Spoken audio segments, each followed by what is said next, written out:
Whether you're a skeptic or a believer, join me, Rob McConnell, as together we'll investigate the world of the paranormal and the science of parapsychology here on the X-Zone Radio TV show on XZBN and the X-Zone TV channel on Simul TV. Since 1990, the X-Zone Radio TV show has been the place where people dare to believe and dare to be heard. Together, we'll investigate UFOs, aliens, ghosts, Bigfoot, psychic phenomena, lake monsters, conspiracy theories, government cover-ups, the truth embargo, alien abductions, ESP, haunted locations from around the world, and so much more. With over 28 years of broadcasting and more than 4,500 individual guests, the X-Zone is truly a place where fact is fiction and fiction is reality, as evidenced by the credibility, integrity, and professionalism of the guests that we bring to our international audience. If you have seen a UFO, had a close encounter, seen a ghost, Bigfoot, lake monster, or a story that you would like to share or have investigated, contact me, Rob McConnell, by sending me your email to xzone@xzoneradiotv.com, or you can call toll-free 1-800-610-7035, extension 143, and on Skype, X-Zone Radio TV. For more information on the X-Zone Radio TV show with yours truly, Rob McConnell, visit www.xzoneradiotv.com or www.xzonetvchannel.com or simultv.com and xzbn.net. Until next we meet here in the X-Zone from our broadcast center and studios in Hamilton, Ontario, Canada, always remember, X-Zone Nation, keep your eyes to the sky and your heart in the light.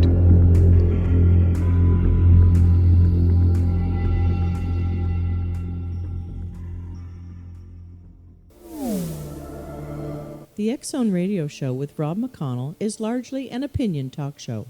All opinions, comments, or statements of fact expressed by Rob McConnell's guests are strictly their own and are not to be construed as those of the X-Zone Radio Show or endorsed in any manner by Rob McConnell, Relmar McConnell Media Company, the X-Zone Broadcast Network, its affiliated networks, stations, employees, or advertisers.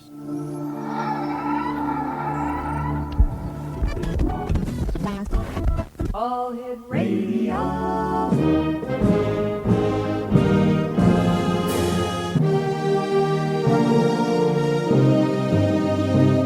Welcome to the X-Zone, a place where fact is fiction and fiction is reality. Now, here's your host, Rob McConnell.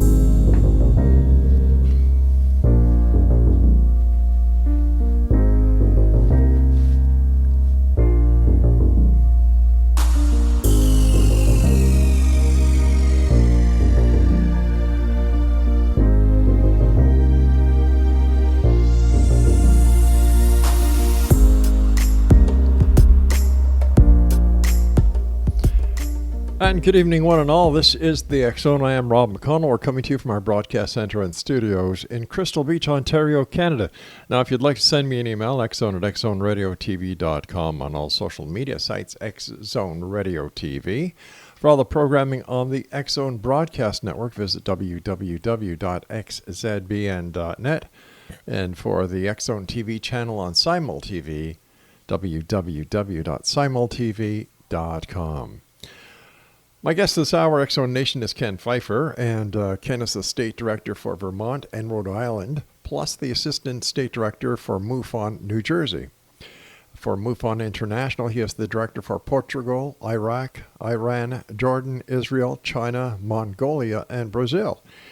He's the publisher and editor for worldufophotos.org, World UFO Photos and News.org, and he is a former Air Force Desert Storm veteran and private pilot. He's investigated over 1,100 cases and 7 UFO sightings and a strange close encounter at Area 51. And like I said, for more information on Ken, his personal website is kenpfeiferdiscoveries.com. And Ken, welcome back to the X-Zone. How are things in the world of UFOs? Pretty good. We're a little busy right now, getting a lot of photos, and I just wanted to say it's an honor to be on the X-Zone. I appreciate you having me on. Yeah, we've been pretty busy. A lot of cases coming up. Seems that more people are prone to report these things. In the old days, people would think you were crazy if you said you saw a UFO, but it seems to be the in thing to do these days, especially today, and a lot more people's coming forward and telling us what they saw. Why do you think that is, Ken? Well, I believe possibly the news media. Maybe I think with this New York Times article last year about the Navy pilots seeing UFOs, and a lot of especially with the New York Times. I mean, that's a lot of credibility right there, and I think things like that is what may possibly be turning people around. Admitting that they've seen these things. All right, but what the New York Times, as well as the Navy, has never said is that it was a UFO of an extraterrestrial source. All they're saying it's an unidentified aerial phenomenon. So how do people make the leap from seeing something that they just don't understand what it is or they can't identify it to contacting MUFON, the Mutual UFO Network, and filing a UFO investigation request or report? Yeah. Well, I think just the fact that they're doing that, people are coming forward now and at least submitting reports of seeing strange things in the sky. I just think a lot more people are starting to come around and realize that there possibly is something out there that, of course, we don't know what it is, but I feel the military knows what it is. Right. I mean, there's thousands upon thousands of documented case files with the military that proves that these things are there. But once again, these things are there. Do we know what these things are? Well, in my eyes, they could only be alien craft, from other planets. I'm sure of that. Of course, I don't have any proof. I have a few sightings myself, and with the research and, and the materials and things that I've read, and also, with my worldufophotos.org website with thousands of photos on there. I mean, even if 1% of the photos on my 12,000 photo website is real, then, that's saying something. Okay, so besides the New York Times reporting of the alleged Tic Tac, what are some of the latest UFO cases that have been coming to your attention, Ken? Well, we have. I have an article here from it's a Navy article, as a matter of fact, and there's a lot more cases coming out. But I just wanted to go over this one here that I have. It's very interesting. Basically, what the Navy is doing is they're changing their procedures about reporting these crafts. And let me bring that up here real quick. I sure can. The next donation, if you'd like to find out more about Ken and his photographs, here's a couple of websites: worldufophotos.org, worldufophotosannews.org. Let me see. And then Ken's personal website is kenpfeiferdiscoveries.com. Do you have the article up yet, Ken?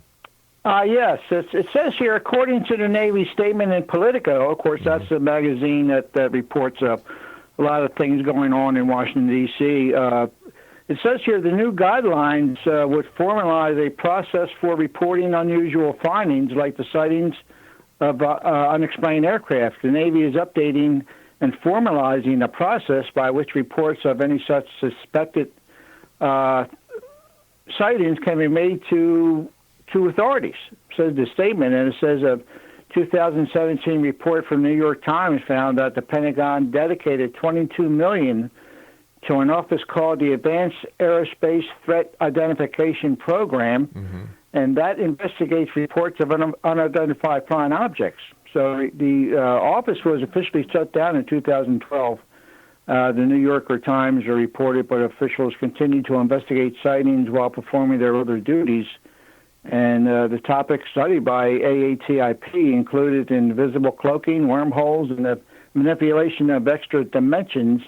A Freedom of Information request later revealed that a retired Pentagon official who recently ran that office told Politico that personnel aren't encouraged to report sightings. If you are in a busy airport and see something, you are supposed to say something. With our military members, it's kind of the opposite. If you see something, don't say something. So apparently enough incidents have occurred in various military-controlled ranges and designated airspaces in recent years to prompt the military officials to start asking about the claims. And Navy officials and pilots have responded with formal briefings.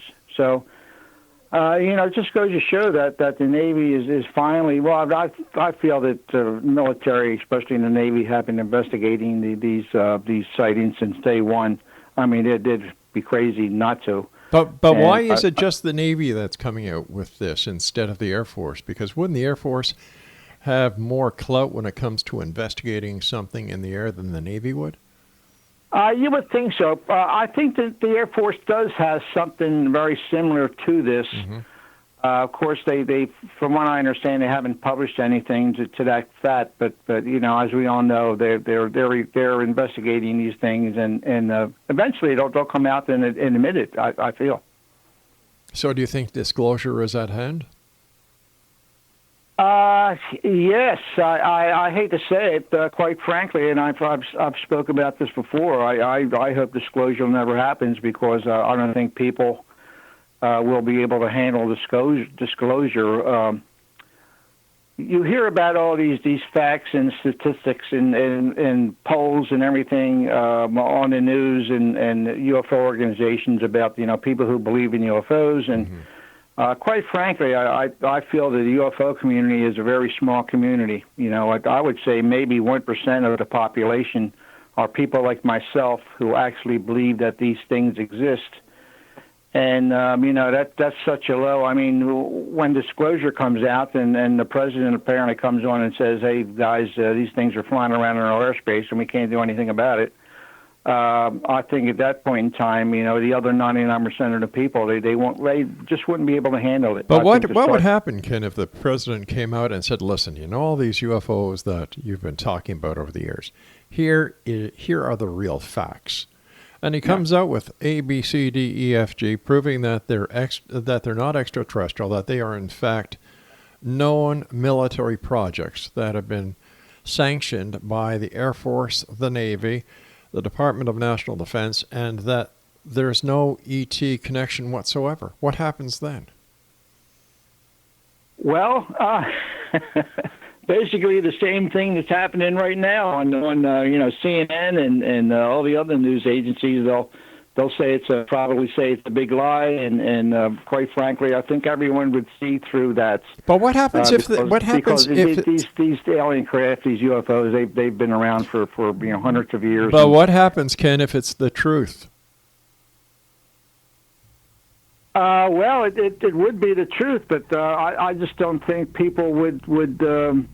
I don't know if they would really believe it or not, but again, saying that people that would believe it, I don't think that they would be able to handle the truth. I think the stock markets would crash, and all right, Ken, people would be jumping out of windows. Ken, stand by. We've got to take our break. And Exonation, if you'd like to find out more about our guest this hour, when we come back from this break, we'll give you some websites that you can go and check out. This is the X Zone. I am Rob McConnell. Ken Pfeiffer's our special guest.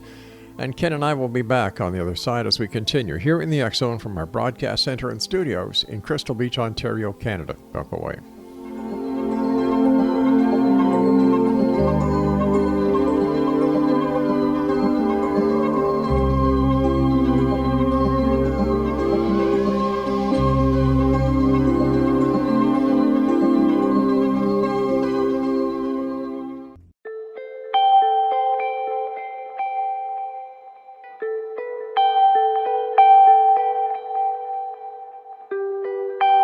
It's hard to listen to the news without realizing we're living in volatile, unprecedented times. Yet never has there been such an opportunity to transform the human condition. As old structures fail, where can we find the guidance to co-create a better way? Find Your Path Home is an ever-evolving, leading-edge information, education, and healing resource center designed to support and guide you on your path to unity and enlightenment. Based on sound principles employed by shaman worldwide, we provide techniques that can support you through the current transitions, offering online shamanic classes, international long-distance shamanic healing sessions, complimentary Mission Evolution radio episodes and Stairway to Heaven TV vignettes, seminars, retreats, and much more. All of this can be found on findyourpathhome.com. So I was watching the X Zone TV channel last night when I was abducted by aliens, and they kept repeating to me over and over again, simultv.com, simultv.com. What's simultv.com? That's what I asked them. They had it written on the side of their UFO. How do you spell that? UFO. No, I mean simultv.com. simultv.com. simultv.com. Right. simultv.com. Interesting that you were abducted by aliens in a simultv.com UFO last night. Oh, yeah? Yeah. Now that you mention it, I remember now last night I was awakened from a deep sleep. My great-grandmother was standing there. She said she'd come from the hereafter to tell me about simultv.com. She even spelled it out for me. simultv.com, sonny boy. simultv.com. simultv.com, sonny boy. Wow. Yeah. Guys, you'll never guess what my psychic guru just told me. simultv.com. Exactly. Are you guys psychic too? Of course. We all know about simultv.com. simultv.com.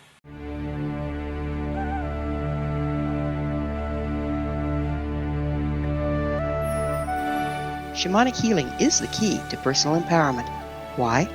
All four levels of our being, physical, emotional, mental, and spiritual, must be addressed for us to enjoy balanced, healthy, abundant lives. Yet there are few provisions for spiritual or energetic healing. Shamanism, found at the root of all cultures, is a very effective spiritual healing modality. To find quality shamanic healing you can trust, regardless of where you live, look no further than Find Your Path Home long-distance shamanic healing program. All Path Home long-distance healing practitioners have been trained and certified through Path Home Shamanic Art School. Change your life. Live abundantly. Schedule a long-distance shamanic healing session with Wilda Wieka or one of her quality practitioners today at findyourpathhome.com.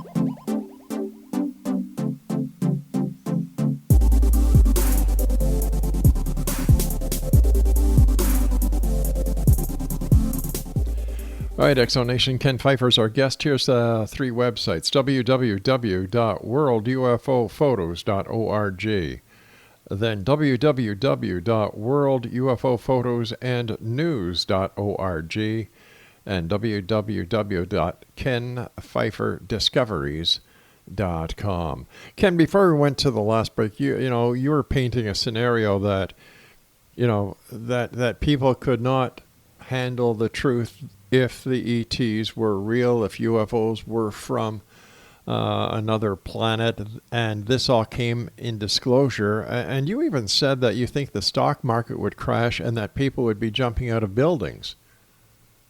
Yes, I think religions would be in turmoil. Mm-hmm. I just think people, especially the people that's on the fence, and the people who think that this UFO phenomenon is a hoax. It's stupid. It can never happen. I think it's people like that. They're the ones who would just be. There would be panic.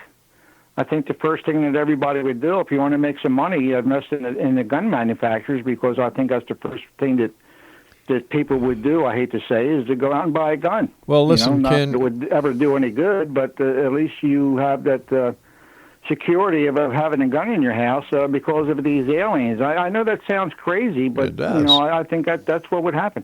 Well, if these people, if they do exist, can travel across galaxies and universes to get here, right? Wouldn't having a gun be rather fruitless?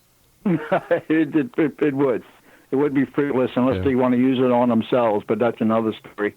Do you really think? Do you really think? I feel. I think the people are so ignorant about the UFO phenomenon out there. They either don't watch the shows or they just don't want to know. I tell people I'm from MUFON, and I talk to many people, and I'll tell you what, 99 out of 100 people don't even know what MUFON is and what MUFON means.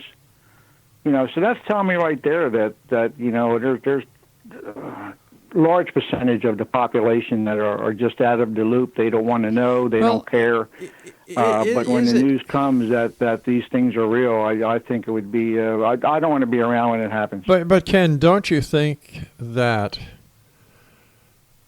it is the norm that people really don't buy into the UFO phenomenon because there is so much hype and disinformation that is being spread by the UFO communities themselves, as well as these television shows? Yeah. Well, no, that's true. I feel that. Well, Hollywood has made a fortune. I don't want to say a joke out of the whole subject, but some of it's really kind of hard to believe what they produce on some of these movies. But they really haven't helped the cause any. But then again, there are some movies out there that are very convincing. And quite frankly, I think the Tom Cruise movie War of the Worlds, I thought it was pretty incredible. But I think that kind of hit the nail on the head. Well, that War of the Worlds was a remake of the. Oh yeah, of course. Yeah, I've seen the original War of the Worlds, and that was pretty. Well, that's when I was born in 1950, so I was basically raised with all of these monster movies and UFO movies, and these are the things that kind of piqued my interest over the years. Right. And it's just incredible what Hollywood has done with the special effects and everything else, but. Like the movie Signs with Mel Gibson. I thought that kind of hit the nail on the head right there with that movie. I understand for those who want to believe there is no shaking their tree. I know that, and I can appreciate that. But what about the majority of the population who really doesn't buy into it?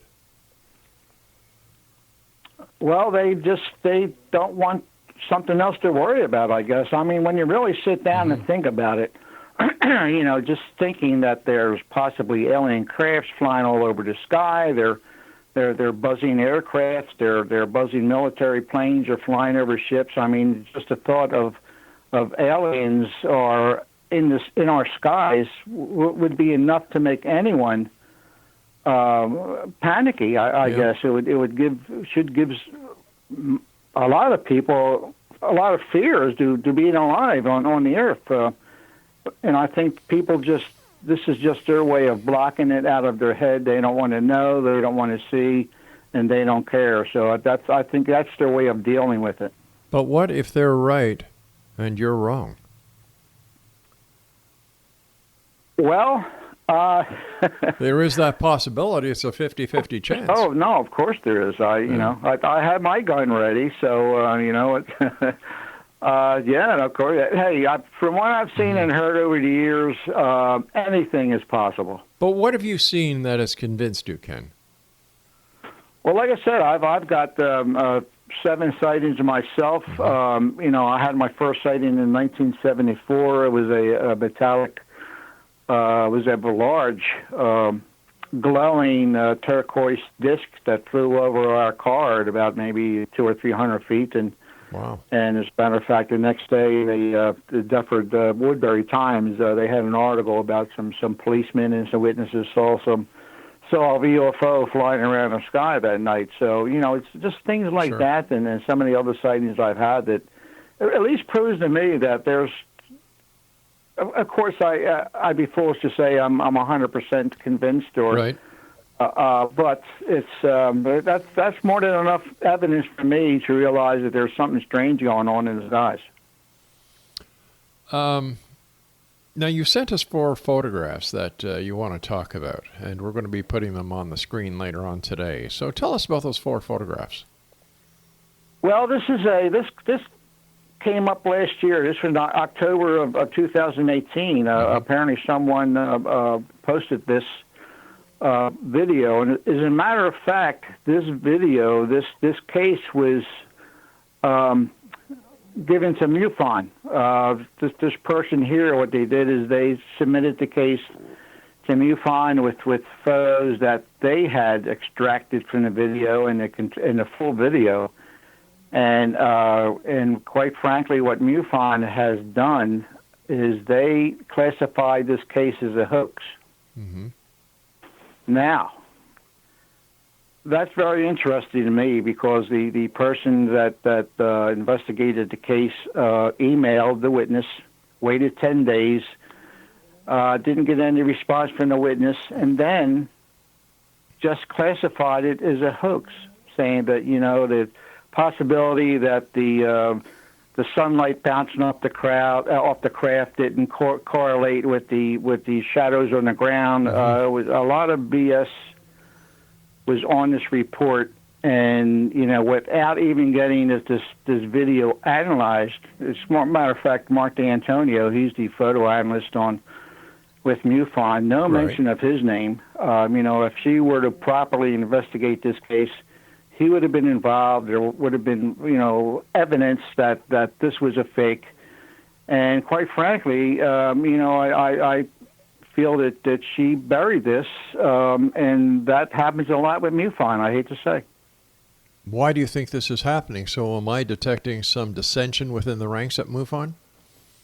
Well, I really don't know. I hope... I think that a lot of these investigators, and including myself, I don't know it all. I've got 1,100 investigations, and quite frankly, most times, you're assuming that the witness actually did see a UFO. They did see these lights in the sky, and it would be very easy for me to call them liars and say that this is a hoax and this could not happen. But that's what's happening sometimes with a lot of cases that come across the boards there at MUFON, that a lot of these investigators are guessing what the witness saw, even though there's evidence that, as a matter of fact, one case that I can remember, I investigate these cases. Anytime a case comes up, when I have the time, if it says hoax or it says IFO, identified flying objects, they're the cases I look at. And I'd look to see if the investigators have done their job. And quite frankly, many, many times they have not. And I could see that the investigator is guessing that, the witness probably saw the ISS flying over, or the witness probably saw a high-flying military aircraft in the sky, or I guess the witness may have seen. It's guessing. And, I approach these cases from witnesses believing them. Of course, there's going to be hoaxes every once in a while. But let me ask you something here. Very low percentage of hoaxes. Let me ask you something. We've got to take a commercial break here for the news. As a former police investigator, when we would go into an investigation, we would go in with an open mind. We wouldn't go into an investigation with a supposition of this person or that person did it. We would have to get the evidence to prove that this person did it. And by going in with a supposition that John Doe is a suspect, unless there's extenuating circumstantial evidence to lead the investigation that way, wouldn't that be tainting the investigation going in with a supposition? Think about that. We've got to take our break, and Exonation Ken Pfeifer is our special guest. WorldUFOPhotos.org, WorldUFOPhotosandNews.org, and, Ken Pfeifer Discoveries.com. This is the X Zone. I am Ralph McConnell. Ken Pfeifer and I return on the other side of this break after the news. Don't go away.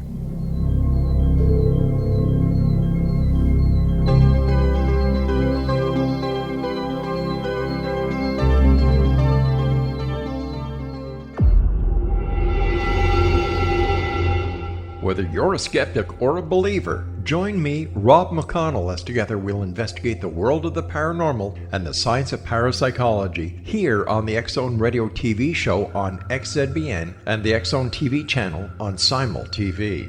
Since 1990, the X Zone Radio TV show has been the place where people dare to believe and dare to be heard. Together, we'll investigate UFOs, aliens, ghosts, Bigfoot, psychic phenomenon, lake monsters, conspiracy theories, government cover-ups, the truth embargo, alien abductions, ESP, haunted locations from around the world, and so much more. With over 28 years of broadcasting and more than 4,500 individual guests, the X Zone is truly a place where fact is fiction and fiction is reality, as evidenced by the credibility, integrity, and professionalism of the guests that we bring to our international audience. If you have seen a UFO, had a close encounter, seen a ghost, Bigfoot, lake monster, or a story that you would like to share or have investigated, contact me, Rob McConnell, by sending me your email to xzone@xzoneradiotv.com, or you can call toll-free 1-800-610-7035, extension 143, and on Skype, X Zone Radio TV. For more information on the X Zone Radio TV show with yours truly, Rob McConnell, visit www.xzoneradiotv.com or www.xzonetvchannel.com or simultv.com and xzbn.net. Until next we meet here in the X Zone from our broadcast center and studios in Hamilton, Ontario, Canada, always remember, X Zone Nation, keep your eyes to the sky and your heart in the light.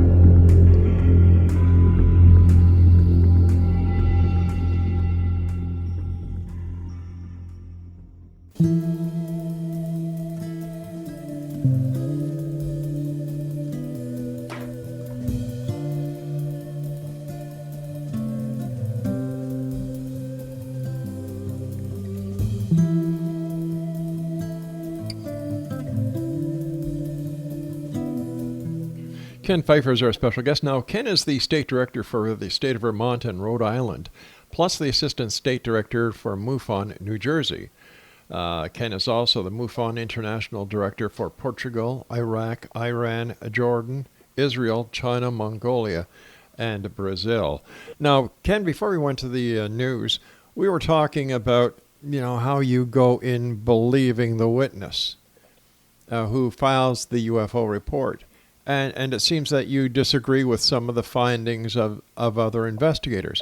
And I brought up a point that I caught on that I found rather strange when you said you go in believing the witness or the sighting itself. Doesn't that mean that you're going in with a tainted view of the investigation? And as an investigator, shouldn't you be neutral? Well, yes. What I really meant to say, Okay. what I said, I'll stand by. But on top of that, we have more to gain by going into an investigation and believing a witness than automatically going into an investigation and not believing a witness because we feel that these things don't exist. But wait a minute. Hold on like here. I said, we have more to gain by Ken, just hold on. believing the witness statement. Ken, hold on here. Yeah. Are you saying that MUFON goes into an investigation believing that UFOs don't exist? I think some of them do. All right, but that's not MUFON standard, or else No. it wouldn't make sense that it's not MUFON MUFON exists. standard Okay. for sure. I mean, MUFON is a great organization. I mean, they have case files galore. They've been doing this for years. Sure. But then again, we do get some debunkers in there, and we do get some people in there who, if you give them 20 cases to investigate, 19 of them are identified flying objects. Okay, And what is the procedure that is followed with MUFON when somebody files a report? For example, somebody listening tonight goes to go and have a coffee, they look up in the sky, they see something that they believe is an unknown flying object. They go to the MUFON website and they file a report online. What happens when that report is filed? What is the procedures followed? Well, what it boils down to is of course, whatever state it came from, let's say it came from New Jersey. Right. Then that case file would be sent to me. Mm-hmm. And I would either take on the case myself or I would assign it to the many investigators we have in New Jersey and let them investigate it. Or if the case come from Canada, we would send it to the MUFON would send it to the director of Canada there, and he would either investigate it or divvy it out to whatever investigators he has in Canada. So that's the first step. And next, when we get the report, what we do is we're hoping for a phone number. First of all, we 9 times out of 10 we do get email addresses, we do get phone numbers, and the first thing we do is try to contact the witness by phone. And when we do get a witness on the phone, we basically we go over all of the questions that were on the form that he filled out. Make sure he filled in all the questions and crossed the T's, dotted the I's, and made sure we get all the information. And then of course we asked him what he saw and if there was any additional information that maybe he forgot about and remembered. We jot that down and add that to the witness statement. And at that point in time, we tell the witness, I tell the witness, hey, if I find out exactly what this was, I'll be sure to give you a call back and let you know. Mm-hmm. And what we do at that point is, it depends on what the witness saw. Now, if a witness saw a light at nighttime just flying across the sky, chances are it's probably a satellite. But I'm not going to guess at that. I'm going to go to the satellite websites. N2YO is a good one. There's many websites we go to that tracks these satellites that can give us almost an exact time as to where this satellite flew over and when. But then again, if someone reports in the sky that this light up there in the atmosphere was moving in a zigzag direction, or was doing loops and crisscrosses and everything else, then we know that's not a satellite. Sure. So that alleviates even going to a satellite website to prove this. And how can we really say what this was? Now, in a case like that, after talking to the witness, feeling if he's credible, what he does, is he retired? Was he in the military? Was he a policeman? You kind of get a feel as to witness credibility, and you look at his statements, and you look at the times, exact times, and if a witness is very detailed, to what he put on the form, that then in a case like that, I could only say that this is an unknown. But we're not allowed to say alien craft or identify flying object, right, or IFO is identify flying object. That could be an airplane, that could be anything. But sure. We don't have any designation for the real thing. So the only thing that we could do is put down unknown, and all of these cases that are questionable, they all get classified as unknown. Okay, but earlier, I when we were talking, you were saying that there are some investigators who, and you used the number out of 20 files, they would classify 19 of these sightings as IFOs. Is this common? I wouldn't want to say common, but there are that to me that sends up red flags. If I was an investigator, if I was a MUFON investigator who investigated cases that our investigators investigated, then I would be looking at these cases. I would be looking, as a matter of fact, years ago, we had an investigator from New Jersey, and this person came on board, and she seemed to be very, very knowledgeable and very eager to want to investigate sightings, and that was the case with her.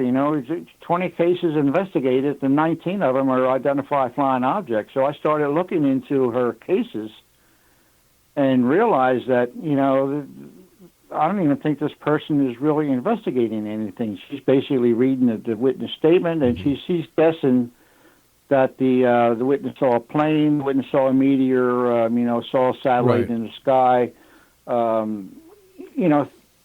And at that point, as a matter of fact, what I did is I took over her cases and started to investigate them myself, called a witness, and come to find out that many witnesses that she claimed she called, no one was ever contacted. So, I felt that she was not doing her job, or the job she was doing was very poor. So eventually she was basically released from MUFON. Now, was she one of your investigators, one of the investigators under your jurisdiction as a state director?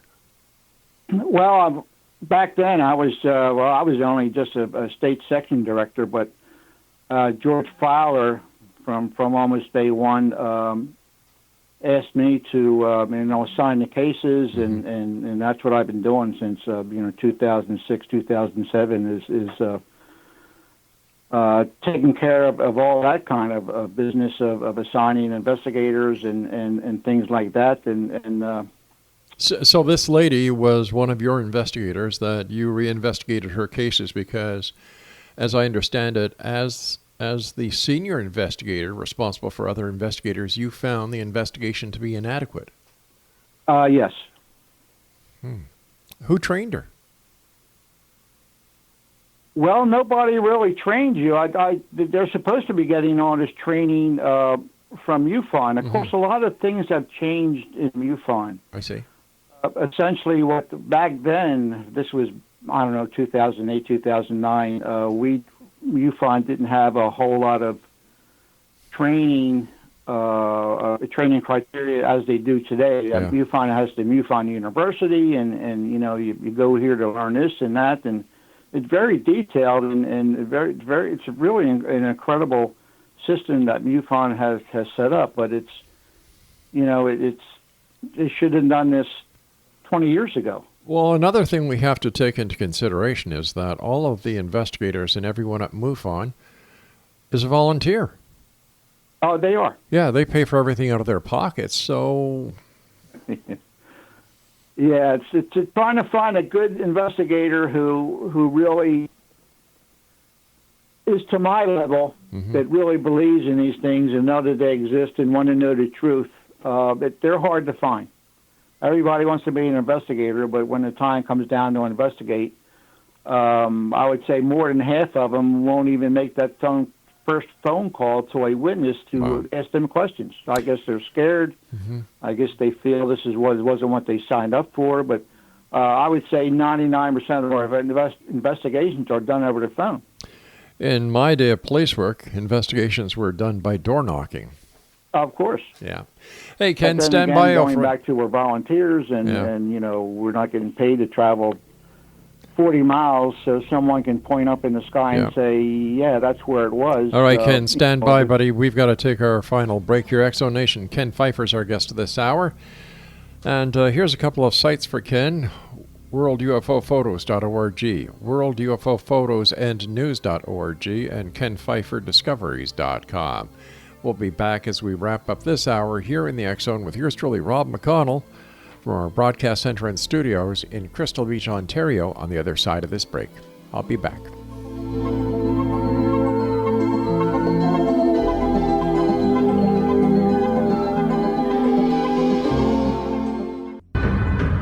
If you are looking for a safe, zero-calorie natural option to the harmful artificial sweeteners on the market today, Just Like Sugar is what you're looking for. Just Like Sugar is a wonderful natural alternative for those health-conscious people who choose a calorie-restricted diet with a great, pure, sweet flavor that tastes just like sugar. Just Like Sugar is a great natural option for people suffering from diabetes and may be useful in restricted diet programs where standard sugars are not allowed and does not cause a laxative effect of some other sweeteners. Just Like Sugar comprises a perfect blend of chicory root fiber, natural calcium, natural vitamin C, and Just Like Sugar's sweetness comes from the natural flavors from the peel of the orange. Just Like Sugar is a natural alternative to harmful artificial sweeteners and will change the way that you believe all natural sweetener products taste. Just Like Sugar is available at your local Whole Foods markets, Wild Oats markets, Henry's, Sun Harvest, and many other fine natural food stores in the U.S., Canada, and worldwide. They are here, and they've been here for thousands of years, making their presence known in the shadows. They might be seen by a lonely motorist on a deserted road late at night, or by a frightened and confused husband in the bedroom he is sharing with his wife. But who are they? What do they want? Why are they here? Perhaps most concerning, has the government been aware of their presence all along? The new book by Ellie Marzulli, UFO Disclosure, The 70-Year Cover-Up Exposed, delves into the world of UFOs. Can full disclosure be soon? Order now and receive a free hour and 37-minute DVD on the UFO phenomenon. UFOs are real. Get both the book and the DVD, a $40 value, for only $19.99. To order your book and DVD today, go to lamarzulli.net. That's LAMARZULLI.net. You have heard of the X Zone? Now watch it on Simul TV, plus 500 video games, live TV channels, free video on demand, worldwide, and more. Does this sound like tomorrow's television? Well, it is, but you can have it today, right now. It is Simul TV. Simul TV offers what the others only wish they could provide. 15 exclusive channels like X-Zone, Sci-Fi, and Horror. We are worldwide. No other provider offers that. 500 built-in video games. No need to have an extra expensive system. We have them included. Free video on demand. Live streaming events from around the world, interactive online network, and much more. Tomorrow's TV today. Simul TV. Sound too good to be true? Well, it's not. You can have Simul TV today. Sign up at simultv.com. Do it today.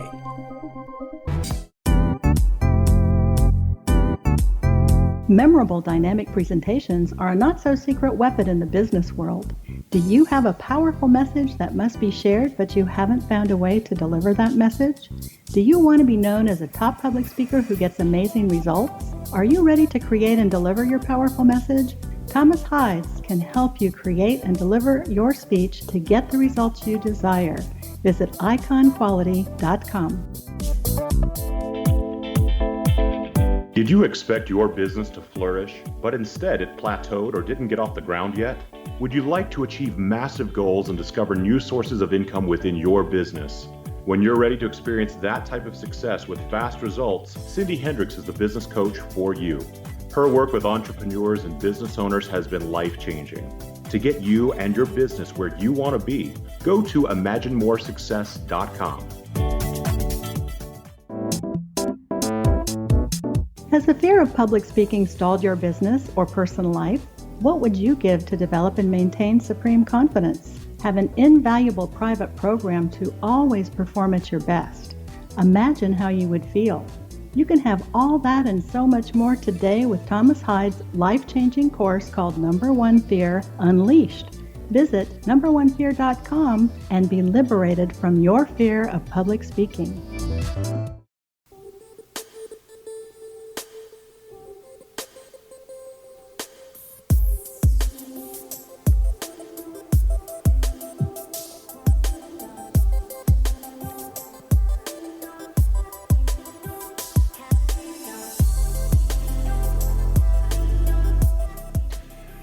Exonation, Ken Pfeifer is our guest this hour, and as I've been saying, he is the state director for MUFON for the state of Vermont and Rhode Island, plus the assistant director for MUFON New Jersey. He's also the international director of MUFON for Portugal, Iraq, Iran, Jordan, Israel, China, Mongolia, and Brazil.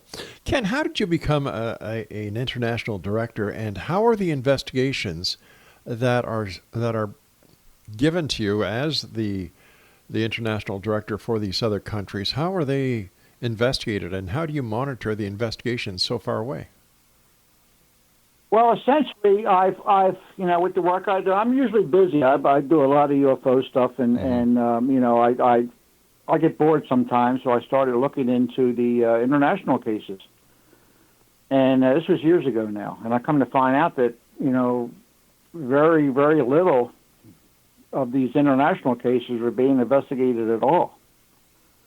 So I started to inquire, and I started to ask around, and they finally started to assign cases to different people, and they assigned some cases to me, and I did I closed many cases out. The only problem with these old cases are The email addresses, well, forget about phone calls because I'm not going to call Turkey. But, you know, we do these investigations through the email. Mm-hmm. And I usually give the witness 3 or 4 tries. I email the witness 3 or 4 times. If they haven't gotten back to me, then I can assume that, you know, either they don't want to talk to me or the email address is bad or something. So I just write the case off as information only because there's really nothing we can do with it. But the people that we do talk to, we go through the same process by email. It's a lot harder, and it's a lengthy process sometimes of you know, asking additional questions and making sure they fill out their address, locations, and phone numbers and emails and you know, their history, their education, when were they born, what do they do now, their health questions, things like that most of these people don't answer, so we have to get back to them and you know, ask them in the email to fill out this information so we can at least report, we can fill out the form that they started to fill out. And it's the same process of you know, we have different websites that we go to. We also go to different UFO organizations, like UFO Reporting Center, Peter Davenport. He's got a very good database. We go to different websites to see if any sightings were reported in that country, you know, around that date. So we try to correlate some of these cases, and 9 times out of 10, we basically come up with, you know, these cases are classified as unknown because we don't know. Like I said, I don't want to guess. Sure. What this witness saw. But the only bad part about that was, you know, a lot of these cases went on for so long. They finally gave me Iran and Iraq, and most of the cases were from our soldiers who were on the front lines in Iraq, and some of these sightings are just incredible, things that they saw. Of course, all these soldiers know what drones look like, and they know what missiles look like, but, you know, I mean, these are actual flying saucers that a lot of these soldiers claim to have seen. And but the only problem again is a lot of time these phone numbers and emails they don't exist anymore. So it's very rare. It's very rare that we can ever really contact these soldiers that were on the front line reporting all these things. So, but we're getting called out with the international. We've closed out, I personally have closed out a couple hundred of them myself. Most of them were because I couldn't contact the witness, so we had to close them out. But I do my due diligence and try to contact the witness by email 3 times. But we're starting to get caught up finally. It might take us another year, I think, to get finally caught up. And there's volunteers like myself that are actively helping MUFON, you know, find out the truth about these cases. So it's fun to do. I live for this stuff. Do the descriptions of these unknown craft match the description of the crafts that are sighted in the U.S. and over Canada, or do different countries have different craft that are being reported to you? No, they're basically all the same triangles. You know, well, we have some cases going back 30, 40 years that are triangle cases, and you know, if this, I doubt if we had experimental triangle craft back then 40 years ago, but you know, this has proved to me that these things have been around for quite a long time. But no, everything is basically the same. There's nothing different about what they're seeing over in Europe than what we're seeing here in the States. What was your take on the storming of Area 51? That was a joke. I was mad at Jesse Ventura. He did a series. I don't know if you remember. I sure do. Yeah. Maybe 10 years ago. Yeah. Maybe longer than that. Where he did some pretty good investigative things on Plum Island and a lot of different. It was a good series, and he went to Area 51 and he was afraid to step over the line there in Area 51. And I emailed him, and I emailed a lot of people and told them, you guys bring down a camera crew, you bring down reporters, you guarantee to bail me out of jail, I'll step over the line at Area 51 just to see what's going to happen. and nobody took me up on it. But why would you want to break the law? Well, stepping over a line is not breaking the law. It's trespassing.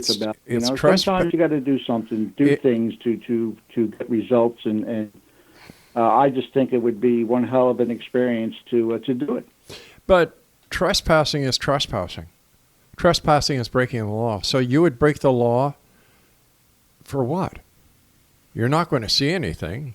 You're not going to learn anything. So why would you want to do that? Doesn't that put the jeopardy and the credibility of other investigators under the public microscope? But then again, I think it's given these investigators a little kick in the ass, telling them that it can be done. You got to stand out on that ledge a little bit to find out the truth. You got to be a little bit daring. You got to be a little bit crazy. You got to be different than 99% of all the people to try to get to the truth. But that's not how a real investigator gets to the truth. And a real investigator doesn't break the rules. A real investigator doesn't break the law. Yeah, but then again, with the UFO community, if you want to put it like that, then a real investigator really doesn't get that much done. Then they're not real investigators, are they? I don't know. You could be right. I'm not really sure. That's just my theory. If you want to, if you want to get something done, sometimes you got to stick your neck out and to I agree that that bad results, but get results. I agree you stick your neck out, but I totally disagree with breaking the law. If the sign says private property, stay off. You stay off. But then again, I think there's a little city in Arkansas that says spitting on the sidewalk will get you thrown in jail. So, some of these laws I know why they're there. But a government installation is a government installation. You're not breaking a municipal law. You're breaking a federal law. But it would be fun. Have you ever been arrested? No, never. So why would you want to taint your reputation just to grandstand a UFO investigation? Quite frankly, Bob, I really don't give a crap anymore. Why, Ken? You're a hardworking man, and to hear you say that you don't give a crap anymore, that worries me. Well, I'm just tired of all these investigations and everything else. Basically, just going nowhere. They sometimes I wonder why I even do this. Am I doing any good? I really can't answer that question. If I'm doing any good by doing what I do. Man, Ken, I'm sorry to hear that you sound so despondent, so negative about it. Because usually you're so upbeat. You're so by the book kind of guy.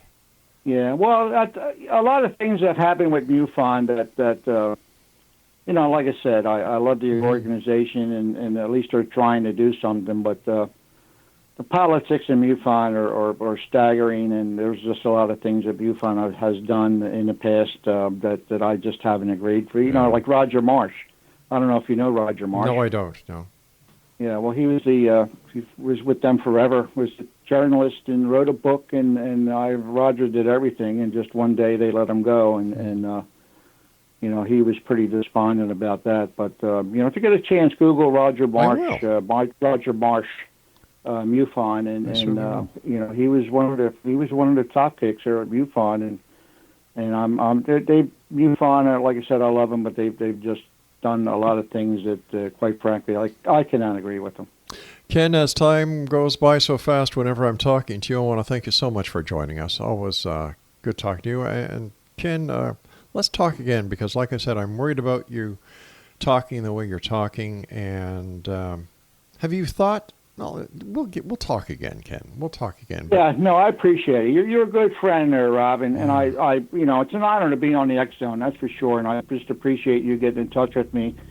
And we'll talk again, my friend. All right, Ken. Take care of yourself. Okay, buddy? Okay.